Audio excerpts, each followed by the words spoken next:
This is a video recipe for IMFC. IMFC, we call it Indian masala fried chicken. So this is inspired from KFC.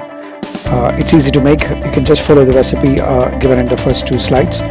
Marinate the chicken, boil it first, cool it down, then make a yogurt marinade, then drain it off, thicken the yogurt, dust it with flour. You have to do it double and then deep fry at 170 degree heated oil to crispy, and then fry it off and serve it. So easy and good to go. Enjoy the recipe. Do subscribe to us. Thank you.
Thank you for watching. I believe you enjoyed the recipe.